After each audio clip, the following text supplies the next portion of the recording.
From the outside, I looked like someone who had everything under control. I'm the kind of person people assume is normal. Quiet job. Quiet habits. Quiet life. I've learned to blend in so well that even I forget sometimes that blending in is something I do on purpose. But there was always this other side of me, this private, hidden pulse under the skin. I didn't have a name for it when I was younger. I just knew that whenever I saw a woman walk by wearing something simple, heels, a fitted top, earrings that caught the light, I felt something deeper than attraction. It wasn't just desire. It was longing. Not for her. For what she was allowed to be. When I first tried on women's clothes, I didn't do it because I wanted to shock anyone. I did it because I wanted to understand myself. And the first time I pulled a soft blouse over my head, I remember thinking, oh. So this is what my body was trying to say. I didn't feel like I was becoming someone else. I felt like I was finding the part of me that had been holding its breath. But I also knew the world wasn't built for that kind of honesty. Not where I live. Not in the circles I grew up in. Not with the kind of whispers people love more than the truth. So I kept it private. Locked away. A little bag in the back of my closet. A tiny makeup kit I'd hide under socks. A wig folded carefully like a secret letter. And whenever I had the apartment to myself, I'd take it out like a ritual. Not every day. Not even every week. Just enough to remind myself I still existed. 2. Why that night was different. That night wasn't supposed to be risky. It was supposed to be safe. My roommate was out of town for 3 days. He's the type who doesn't knock, doesn't announce himself, doesn't even text sometimes before showing up, so when he's gone, I finally breathe. And I'd been stressed. Work had been brutal, life felt like a loop, and my thoughts were heavy in a way I couldn't explain to anyone without feeling ridiculous. So I planned it. I cleaned the apartment like I was preparing for a guest. I ordered food so I wouldn't have to step outside. I pulled the curtains shut even though it was nighttime. I put my phone on silent. Then I laid everything out. Foundation. Concealer. Powder. The lash glue that always made my eyes water. My favorite lipstick, the shade that looks like confidence. The black dress that hugged me in a way my regular clothes never did. And the heels. Those heels were dangerous. Not because they were high, because they made me feel powerful. When I wear them, my posture changes. My walk changes. My face changes. My mind stops apologizing.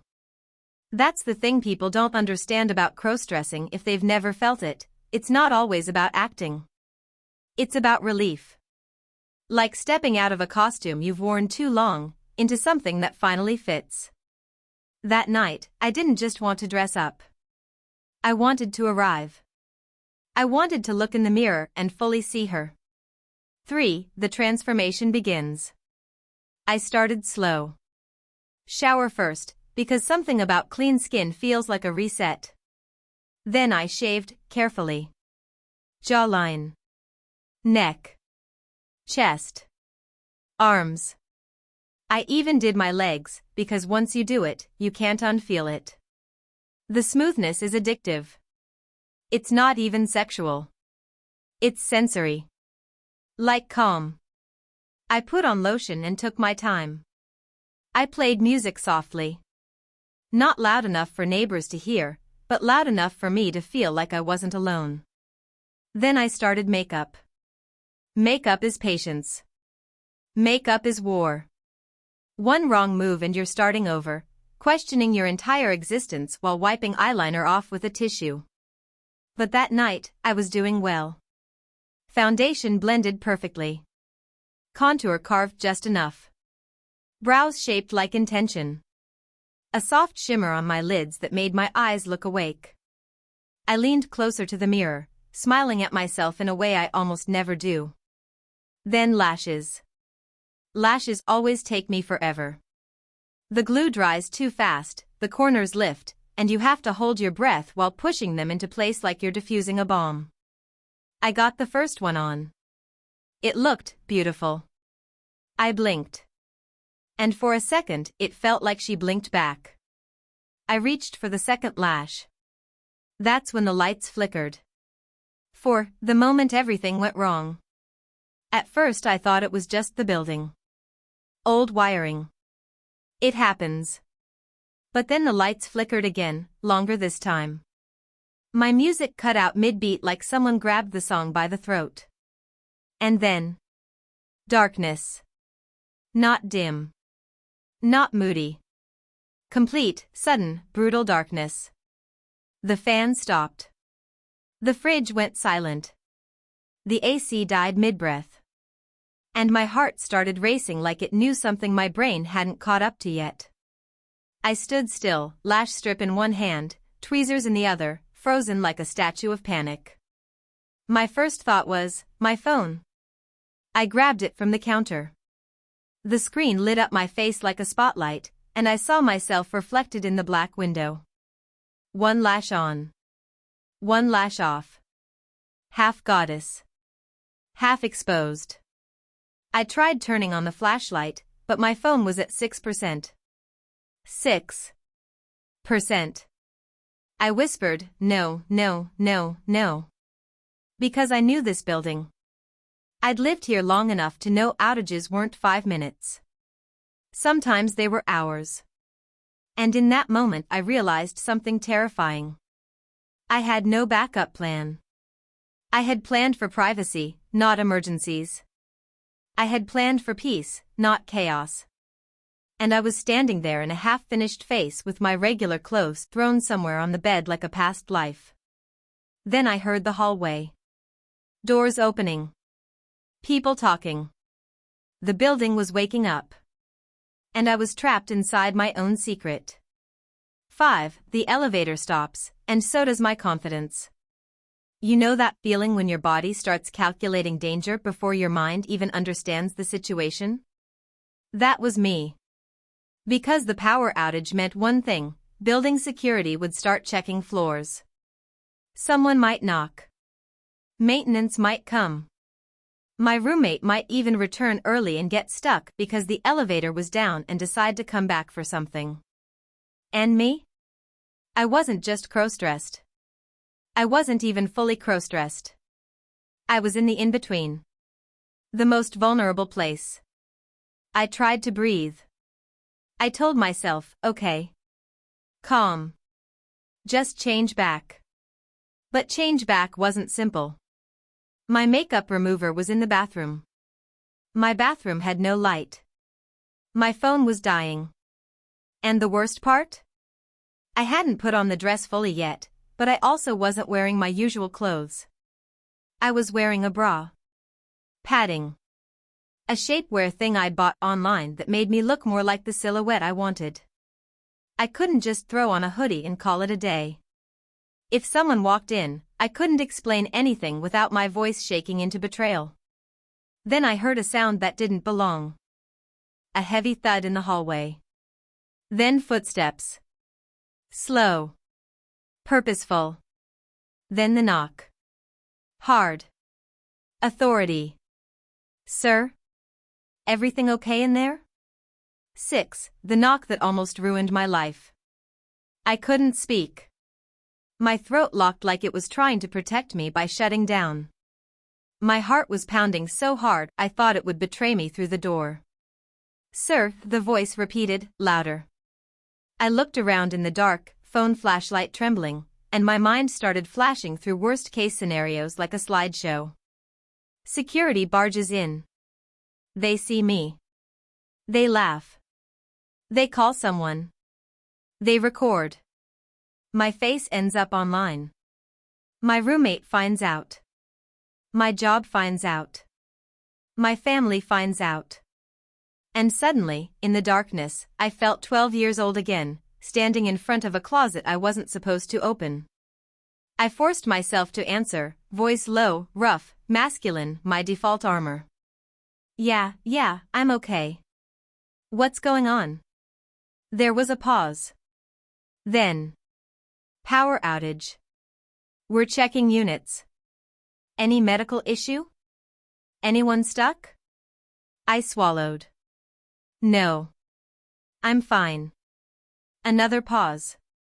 Can you open the door so we can confirm? My blood went cold. No. I'm in the shower, I lied, immediately hating myself for how weak it sounded. In the shower with no water pressure, he said, suspicious. I panicked and said the first thing that came to my mind. I'm naked. I'll open when I'm dressed. Silence. Then a sigh, like annoyance. All right. But open in 1 minute. We have to confirm. Footsteps moved away slightly, but I could tell he didn't leave. He was waiting. And now I had 60 seconds to erase myself. 7. The fastest breakdown of my life. I moved like my life depended on it, because it did. I grabbed a hoodie off the bed, threw it on. I pulled sweatpants up over the shapewear, praying it wouldn't show. But the bra straps. The padding. The shape. I yanked at everything, trying to flatten myself into the version people expected. My phone flashlight flickered. Battery warning. 5%. I ran to the bathroom, almost tripping, and fumbled for makeup wipes with one hand while holding my phone in the other. I wiped my face violently, like I could wipe away shame. Foundation smeared. Lipstick dragged. I looked like a crime scene. Then I realized, one lash was still on.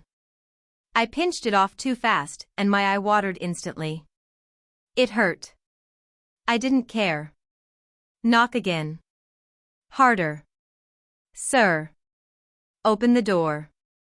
I'm coming, I yelled, voice breaking. My hands shook as I shoved everything, wig, makeup, dress, into the bag. Not neatly. Not carefully. Like I was burying a body. Then I realized something worse. I had left the dress on the chair, half-zipped, visible if the door opened wide. I lunged, grabbed it, stuffed it into the bag, zipper catching on the fabric like it was trying to expose me one last time. My phone hit 4%. I took a breath, wiped my face once more, and opened the door just a crack. Hallway emergency lights cast a faint orange glow. Security stood there with a flashlight, eyes scanning behind me. I kept my body blocking the view like a human shield. He looked me up and down. He paused on my face, smudged makeup I couldn't fully remove. His brow furrowed. You sure you're okay? He asked, slower now. I nodded too fast. Yeah. Sorry. I, got soap in my eyes. He stared another second. Then his eyes flicked down, maybe to the slight shape under my hoodie, maybe to the tension in my posture. I felt my soul leave my body. But then he just said, all right. Stay inside. We'll update. And he walked away. The door clicked shut. And I collapsed against it like my bones finally remembered gravity. 8. Darkness after survival. You would think surviving that moment would make me feel relieved. Instead, I felt hollow. Because I had just been forced to treat a part of myself like a crime. I looked down at the bag of clothes I'd shoved together, and it felt like I was looking at a person I'd betrayed. My hands were still shaking. My eye stung from ripping the lash off. My face felt raw from wipes. And in the mirror, barely visible in the phone's dying light, I looked ruined. Not physically. Emotionally. I sat on the edge of the bed, breathing, and the silence in the apartment felt louder than any music. Outside, people were talking in the hallway. Some laughed. Some complained. I realized something, everyone else was experiencing an outage. I was experiencing exposure. A power outage wasn't just an inconvenience for me. It was a spotlight. And my secret had nearly stepped into it. 9. The thing I never expected, a second knock. I sat there for a while, phone now at 3%, trying to calm down. I told myself, just wait. Power will come back. But time in darkness stretches. It becomes thick. Heavy. Then. A knock again. Soft this time. Not security. My stomach dropped anyway. Hello? I called, trying to sound normal. A voice was female, quiet, near the door. Hey. I'm your neighbor from 4B. Are you okay? I saw security leave and you sounded stressed. My mind raced. I barely knew this neighbor. I'd seen her maybe twice, always polite smiles, no real conversations. I couldn't let her in. But I also didn't want to be alone anymore. I'm okay, I said. Just startled. There was a pause. Then she said something that made my chest tighten. It's okay to be startled. Power outages make people feel trapped. Trapped. That word hit too close. I swallowed. Yeah. She hesitated. I have candles. If you need one, I can leave it outside your door. I almost said no automatically. But then I imagined sitting in darkness for hours, phone dead, anxiety eating me alive. So I said, okay. That would help. Thank you. I heard her footsteps leave. Then a minute later, something was placed gently outside my door. I opened it slowly, peeking out like someone afraid of daylight. A candle. A lighter. And a small note. I picked it up and held it close to my phone light. The note said, "You don't have to be perfect to be safe." I stared at it, confused. Then I realized she had seen my face. The smudged makeup. The panic. She knew. Maybe not everything. But enough. And instead of mocking me, she had offered light. My throat tightened. My eyes burned. Not from lash glue this time.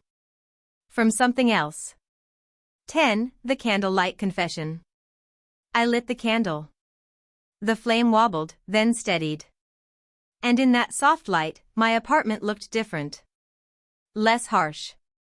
Less like a stage where I had to perform. I sat in front of the mirror again, candle beside me, and looked at my face, half cleaned, still tinted with leftover lipstick. For the first time, I didn't feel ugly. I looked human. I opened the bag slowly and pulled out the dress. The fabric caught the candlelight. It looked expensive even though it wasn't. I ran my fingers over it and felt grief. Because I had wanted to wear it proudly tonight. Instead, I had stuffed it away in fear. And that's when I realized, the scariest part wasn't security. The scariest part was how quickly I erased myself when threatened.